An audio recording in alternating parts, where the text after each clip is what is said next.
بسم اللہ الرحمن الرحیم۔ گولڈن لائن کے معزز دوستو، السلام علیکم۔ آج ہم ذکر کریں گے میدان محشر کا۔ قیامت کے بعد حضرت عبداللہ بن عباس رضی اللہ تعالیٰ عنہما سے روایت ہے کہ رسول اللہ صلی اللہ علیہ وسلم نے ارشاد فرمایا کہ لوگوں کو جمع کیا جائے گا قیامت کے دن ایسی حالت میں کہ برنا پا برنا بدن اور غیر مختون ہوں گے جیسا کہ پیدائش کے وقت تھے۔ پھر آپ صلی اللہ علیہ وسلم نے یہ آیت کریمہ تلاوت فرمائی جس کا ترجمہ یہ ہے، سورہ انبیاء کی 104 نمبر آیت۔ جیسا کہ سرے سے بنایا تھا ہم نے پہلی بار، پھر اس کو دہرائیں گے، وعدہ ضرور ہو چکا ہے ہم پر، ہم کو پورا کرنا ہے۔ اور مخلوق میں سے پہلے شخص جن کو لباس پہنایا جائے گا وہ حضرت ابراہیم علیہ نبینا علیہ السلام ہوں گے، اور میرے اصحاب میں سے کچھ لوگوں کو دائیں جانب اور بعض کو بائیں جانب یعنی دوزخ کی طرف لے جایا جائے گا۔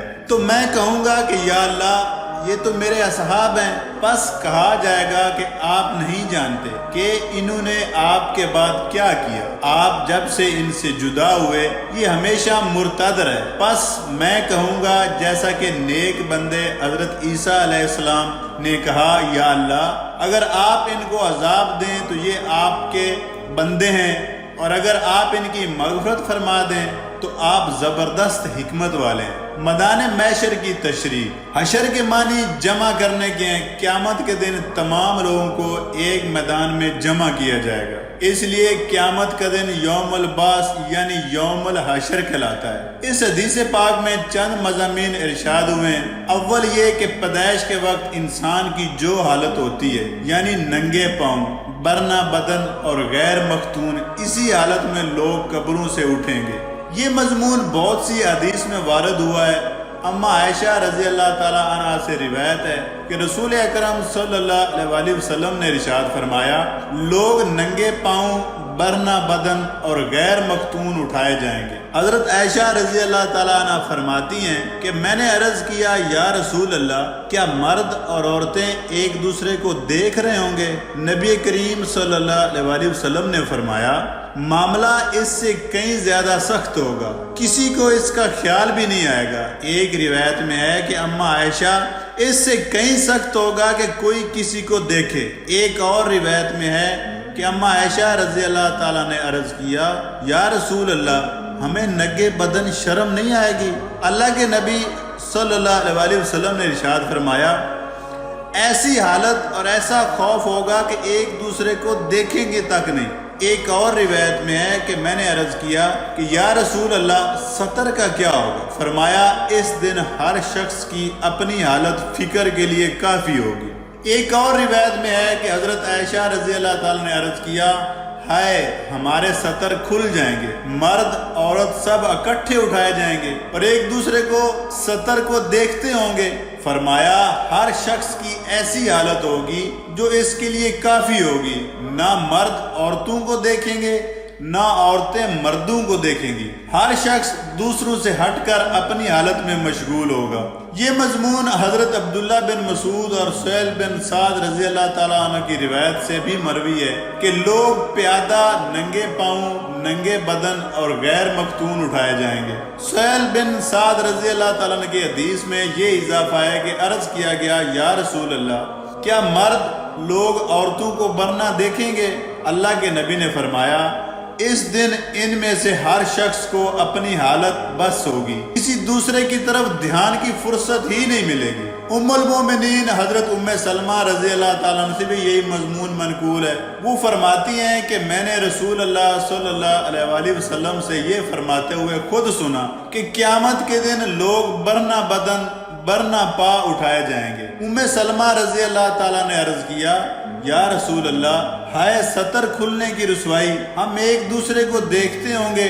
اللہ کے نبی نے فرمایا، ہر ایک کو اپنی پڑی ہوگی۔ عرض کیا گیا کہ مشغولی ہوگی؟ فرمایا، ہر ایک کا نامہ عمل کھول دیا جائے گا جس میں ذرہ برابر اور رائی برابر عمل بھی موجود ہوگا۔ ام المومنین حضرت سودا بن زمیہ رضی اللہ تعالیٰ عنہ کی روایت سے یہی مضمون مروی ہے کہ اللہ کے نبی صلی اللہ علیہ وسلم نے ارشاد فرمایا، لوگ ننگے پاؤں، برنا بدن اور غیر مختون اٹھائے جائیں گے، پسینے نے ان کے منہ کو لگام دے رکھی ہوگی اور وہ کانوں کی لو تک پہنچا ہوا ہوگا۔ میں نے عرض کیا کیا ہم ایک دوسرے کو دیکھ رہے ہوں گے؟ فرمایا ہر ایک کو اپنی فکر ہوگی، ہر شخص اس دن ایسی حالت میں ہوگا کہ اس کو کسی دوسرے کی طرف دھیان ہی نہیں ہوگا۔ حضرت حسین بن علی رضی اللہ تعالیٰ عنہ سے بھی یہی مضمون مروی ہے۔ وہ فرماتے ہیں کہ اللہ کے رسول صلی اللہ علیہ وآلہ وسلم نے ارشاد فرمایا لوگ قیامت کے دن ننگے پاؤں ننگے بدن اٹھائے جائیں گے۔ ایک خاتون نے عرض کیا یا رسول اللہ ہم میں سے بعض کو کیسے دیکھ سکیں گے؟ نبی کریم صلی اللہ علیہ وآلہ وسلم نے سر مبارک آسمان کی طرف اٹھا کر فرمایا اس طرح نظریں آسمان کی طرف اٹھی ہوں گی۔ اس خاتون نے عرض کیا یا رسول اللہ میرے لیے دعا فرما دیجئے کہ اللہ تعالیٰ میرے سطر کو ڈھانک دے۔ آپ صلی اللہ علیہ وآلہ وسلم نے دعا فرمائی یا اللہ اس کے سطر کو ڈھانک دیجئے۔ ان احادیث طیبہ سے واضح ہے کہ قیامت کے دن لوگ لباس عریانی میں اٹھائے جائیں گے۔ ابو داؤد میں حضرت ابو سعید خدری رضی اللہ تعالیٰ عنہ کا واقعہ ذکر کیا گیا ہے کہ ان کی وفات کا وقت قریب ہوا تو نئے کپڑے منگوا کر پہنے، پھر فرمایا کہ میں نے رسول اللہ صلی اللہ علیہ وآلہ وسلم کو یہ ارشاد فرماتے ہوئے خود سنا ہے کہ مرنے والے کو انہی کپڑوں میں اٹھایا جائے گا جن میں مرے گا۔ بعض اہل علم کے نزدیک حضرت ابو سعید خدری رضی اللہ تعالیٰ عنہ کی اس حدیث میں کپڑوں سے مراد اعمال ہیں، یعنی جن اعمال میں آدمی کی موت آتی ہے اسی حالت میں قیامت کے دن اٹھایا جائے گا۔ یہ مضمون دوسری حدیث میں بھی وارد ہوا ہے اور بعض حضرات نے اس کو شہداء کے ساتھ مخصوص کیا ہے کیونکہ جن کپڑوں میں وفات ہو شہید کو انہی کپڑوں میں دفن کیا جاتا ہے، جبکہ دوسرے لوگوں کے وہ کپڑے اتار لیے جاتے ہیں اور کفن پہنایا جاتا ہے۔ بہرحال قبروں سے اٹھتے وقت لوگوں کے بدن پر لباس نہیں ہوگا بلکہ ہر شخص کی حیثیت مرتبے کے مطابق اسے بعد میں لباس پہنایا جائے گا۔ دوسرا مضمون اس حدیث پاک میں یہ ارشاد ہوا ہے کہ قیامت کے دن سب سے پہلے حضرت ابراہیم علیہ السلام کو لباس پہنایا جائے گا۔ یہ اکرام شاید اس بنا پر ہوگا کہ نمرود نے ان کو برہنہ کر کے آگ میں ڈالا تھا۔ علماء کرام نے حضرت ابراہیم علیہ السلام کو قیامت کے دن سب سے پہلے لباس پہنائے جانے کے بارے میں دو احتمال ذکر کیے۔ ایک یہ کہ یہ اولید نبی کریم صلی اللہ علیہ وآلہ وسلم کے علاوہ دوسروں کے اعتبار سے ہے، یعنی پہلے نبی کریم صلی اللہ علیہ وآلہ وسلم کو لباس پہنایا جائے گا اور پھر باقی سب لوگوں سے پہلے حضرت ابراہیم علیہ السلام کو۔ اس صورت میں یہ کہا جائے گا کہ نبی کریم صلی اللہ علیہ وآلہ وسلم نے حضرت ابراہیم علیہ السلام کی اولیت دوسروں کے اعتبار سے بیان فرمائی ہے، متکلم خود اپنا ذکر نہیں کرتا۔ دوسرا احتمال یہ ہے کہ حضرت ابراہیم علیہ السلام کی جزئی فضیلت ہے۔ اس احتمال کی تائید حضرت علی رضی اللہ تعالیٰ عنہ کی درج ذیل حدیث سے ہوتی ہے۔ قیامت کے دن سب سے پہلے حضرت خلیل علیہ السلام کو کپتی طرز کی 2 چادریں پہنائی جائیں گی، پھر محمد صلی اللہ علیہ وآلہ وسلم کو عرش کی دانی جانب یمنی طرز کا حلہ پہنایا جائے گا۔ حضرت ابن عباس رضی اللہ تعالیٰ عنہ کی زیر بحث حدیث میں امام بیکی رحمہ اللہ نے یہ اضافہ نقل فرمایا ہے جس کا ترجمہ یہ ہے اور سب سے پہلے جسے جنت کا لباس پہنایا جائے گا وہ ابراہیم علیہ السلام ہوں گے، انہیں جنت کا حلہ پہنایا جائے گا، پھر ان کے لیے ایک کرسی لائی جائے گی اور عرش کی دانی جانب بچھائی جائے گی، اس کے بعد مجھے لایا جائے گا، پس مجھے جنت کا ایسا حلہ پہنایا جائے گا کہ آدمی اس کے حسن کی تاب نہیں لا سکتا، پھر میرے لیے ایک کرسی لائی جائے گی جو عرش کی دانی جانب عرش کے ستون پر بچھائی جائے گی۔ حافظ ابن حجر فرماتے ہیں کہ یہ بھی احتمال ہے کہ ہمارے نبی حضور اکرم صلی اللہ علیہ وآلہ وسلم کو قبر شریف سے انہی کپڑوں میں اٹھایا جائے جو وصال کے وقت زیب بدن تھے اور جنت کا یہ حلہ بطور کرامت کے پہنایا جائے، واللہ عالم۔ تیسرا مضمون اس حدیث پاک میں یہ بیان ہوا ہے کہ کچھ لوگوں کو بائیں جانب یعنی جہنم کی طرف لے جایا جائے گا تو نبی کریم صلی اللہ علیہ وآلہ وسلم فرمائیں گے یہ تو میرے اصحاب ہیں۔ فرمایا جائے گا کہ آپ کو معلوم نہیں کہ انہوں نے آپ کے بعد کیا کیا، یہ لوگ آپ کے بعد الٹے پاؤں پھر گئے تھے۔ یہ گفتگو غالباً حوض کوثر پر ہوگی کیونکہ متعدد احادیث میں وارد ہوا ہے کہ جب آپ صلی اللہ علیہ وآلہ وسلم کی امت حوض کوثر پر حاضر ہوگی تو کچھ لوگوں کو روک دیا جائے گا اس پر یہ گفتگو ہوگی۔ ان لوگوں سے کون مراد ہے جن کو روک دیا جائے گا؟ اس میں علماء کے متعدد اقوال ہیں۔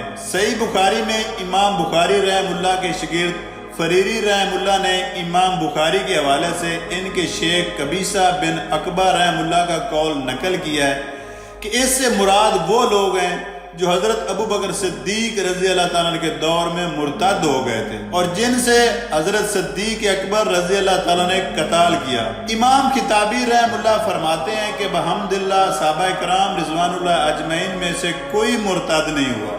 مرتدین اکھڑ قسم کے دیہاتی بدو تھے جن کے بارے میں قرآن کریم میں ارشاد ہے، ان میں سے اکثریت ان لوگوں کی تھی جن کو نبی کریم صلی اللہ علیہ وسلم کی خدمت میں حاضری کا بھی موقع نہیں ملا تھا، اور جو محدود چند افراد حاضر خدمت ہوئے انہوں نے بھی محض ظاہری اطاعت قبول کی تھی، حقیقت ایمان ان کے دل میں راسخ نہیں ہوئی تھی۔ بعض حضرات فرماتے ہیں اس سے منافقین مراد ہیں، اور بعض نے کہا اس سے اہل کبائر یا اہل بدعت مراد ہیں۔ صحیح بخاری میں ہے کہ حضرت ابن ابی ملیکہ تابعی رحم اللہ جب اس حدیث کو روایت کرتے تو یہ دعا کیا کرتے تھے، اے اللہ ہم اس بات سے آپ کی پناہ چاہتے ہیں کہ ہم الٹے پاؤں لوٹ جائیں یا اپنے دین کے معاملے میں فتنے میں مبتلا آ جائیں۔ اور صحیح بخاری کی حاشیہ میں علامہ قسطلانی رحم اللہ سے نقل کیا ہے کہ ہمارے علماء نے فرمایا ہے کہ وہ تمام لوگ جو دین سے پھر گئے یا انہوں نے دین میں ایسی بات ایجاد کی جو اللہ تعالیٰ کے نزدیک ناپسندیدہ تھی اور جس کی اجازت نہیں تھی، یہ لوگ حوض کوثر سے ہٹا دیے جائیں گے اور اس سے دور رکھے جائیں گے۔ ان میں سیر فہرست وہ لوگ ہوں گے جو مسلمانوں کی جماعت کے خلاف رہے، جیسے خارجیوں، رافضیوں کے تمام فرقے، کیونکہ یہ سب لوگ دین کو بدلنے والے ہیں۔ اسی طرح وہ ظالم مصرف جو جور و ستم کے مرتکب تھے، حق کو مٹاتے اور اہل حق کو قتل کرتے اور لوگوں کو گمراہ کرتے تھے۔ نیز جو لوگ کبیرہ گناہوں کا اعلانیہ ارتکاب کرتے اور گناہوں کو ہلکی چیز سمجھتے، یہ لوگ بھی حوض کوثر سے محروم رہیں گے۔ یا اللہ ہمارا خاتمہ بالخیر فرمائیے اور ہمیں ان کامیاب لوگوں میں سے بنا دیجئے جن پر نہ کوئی خوف ہوگا اور نہ وہ غمگین ہوں گے، اور ہمیں ہمارے نبی حضور اکرم صلی اللہ علیہ وسلم کے حوض کوثر سے سراب کیجئے۔ والسلام۔ اللہ تعالیٰ کمی بیشی معاف فرمائے۔ ملتے ہیں دوستو اپنی نیکسٹ ویڈیو میں، جس میں ہم قیامت کے دن کی پیشی کے بارے میں ذکر کریں گے۔ والسلام۔